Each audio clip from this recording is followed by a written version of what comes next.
ละมังนี่ผลงานของการ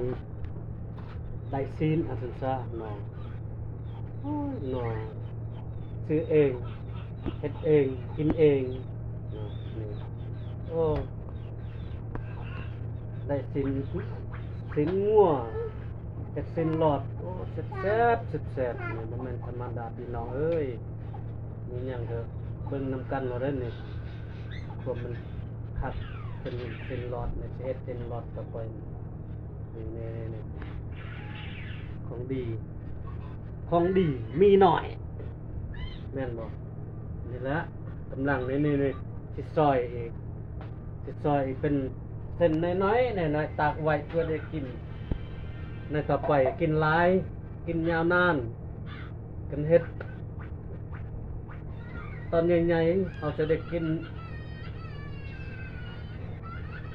เวลาสั้นเฮ็ดตอนหลายๆน้อยๆอาจจะกินยาวนานเพื่อเป็นการประหยัดเพื่อเป็นการลดผ่อนในการใช้จ่าย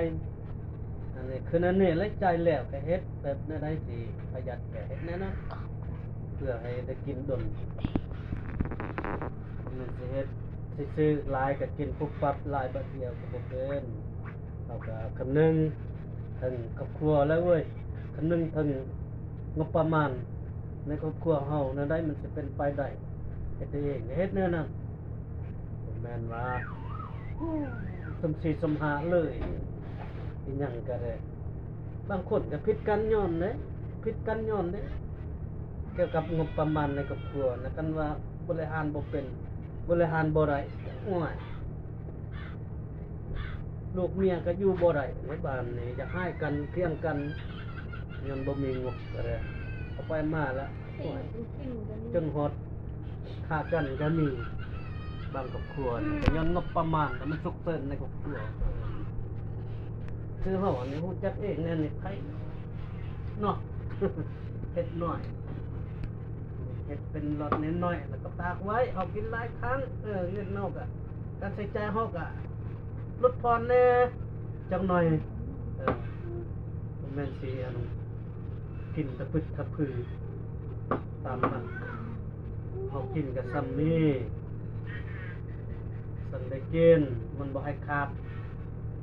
พอบ่กินแบบไอ้ละไอ้เรือโอ้จะกินไอ้ละไอ้เรือกินแต่เทื่อเดียวแล้วก็แล้วไปในเทื่อหน้าสิกินหยังว่านี่อยากบ่แม่นแต่อยากเทื่อเดียวนี่อยากหลายครั้งความต้องการของร่างกายเฮาก็ก็สนองตามนั้นแหละการกินก็ได้เนาะนี่เบิ่งเด้อโอ้กำลังสิปากจั่วรถนี่ไหนก็ส่งมาฮอดเฮือนบ่ได้นี่เลยบ่แม่นธรรมดาเลยตอนบักใหญ่ๆแห่งสิ้นงานนี่แต่ว่าเฮาบ่อยากซอยจุคันซอยจุละเทื่อเดียวแม้แต่ว่าเฮ็ดเส้นหลอดตากเอากินค่อยป้าน้ำหลังกับลูกกับเมีย